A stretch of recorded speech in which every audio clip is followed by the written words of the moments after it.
Сегодня в России вспоминают жертв политических репрессий. Траурные мероприятия прошли по всей республике. По мнению историков, этот день должен быть стойким напоминанием о допущенных ошибках. В официальном календаре 30 октября как особый день отмечается с 1991 года.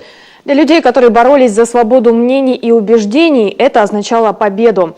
Так уж получается, что наша республика в годы репрессий прославилась многочисленными лагерями. Но сегодня Коми, так же как и весь мир, скорбит о погубленных судьбах и жизнях невинных людей. По данным опроса, проведенного Фондом «Общественное мнение» накануне, 18% респондентов подтвердили, что репрессированные были в их семье. 7% заявили, что погибшие были в семьях их знакомых.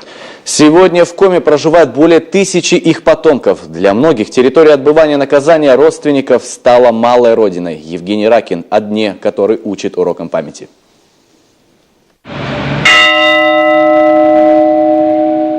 Этот звон пронзает душу. Минуту молчания в память о миллионах, чьи судьбы погубила беспощадная и жестокая машина репрессий. В столице Коми эту память традиционно почтили поминальным митингом. За упокойную литию обо всех невинно пострадавших провел епископ Сыктывкарский-Воркутинский Петерим.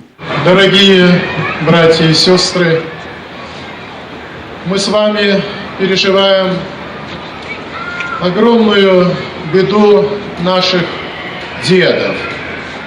Годы кровавого террора, когда клеймо врага народа можно было получить только из-за социального или национального происхождения, стали частью нашей истории. И эту правду нельзя забывать, чтобы трагедия не повторилась вновь. Именно поэтому многие из присутствующих, люди хоть и в возрасте, но вот уже 15 лет считают долгом прийти и отдать дань памяти. Эта память священна, считает Галина Низовцева, чьи родители остаток жизни прожили на выселках Нижпогосского района. Что они выжили из этой и не потеряли достоинства. Вот мы, например, жили, никогда не хаяли, предположим, страну, они любили, свою Украину любили, свои здесь вот людей разных национальностей. У нас вот на выселках также были все немцы, были украинцы, белорусы. Вот.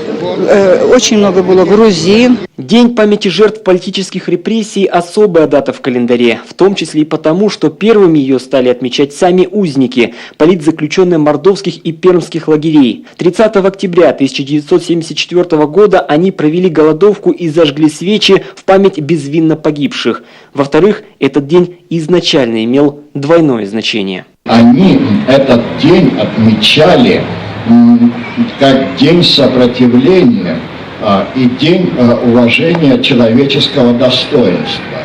И только с 1991 года этот день был официально утвержден как День памяти жертв политических репрессий в СССР.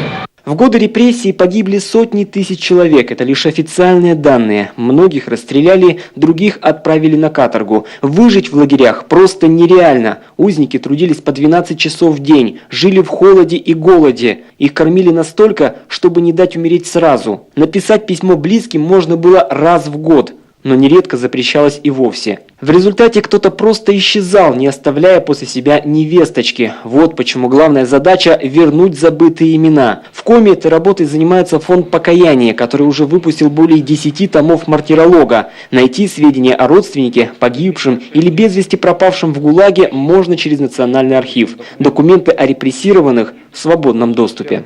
Учитывая сроки, то есть то, что политические репрессии были в 30-40-е годы, то есть доступ к архивным документам практически полностью свободен, то есть можно узнать не только о своих родных, близких, но и о знакомых. Конечно, труднее немножко с документами 50-х годов, но здесь родственники могут обращаться и получить право, ознакомиться с документами, которые касаются жизни и судьбы их родных.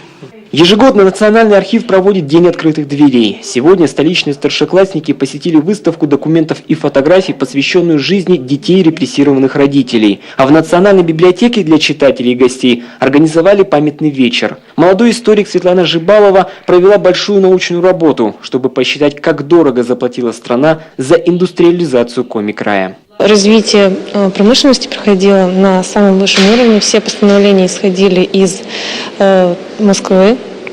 То есть, что решения носили в основном экономический характер. Вся инициатива с места игнорировалась.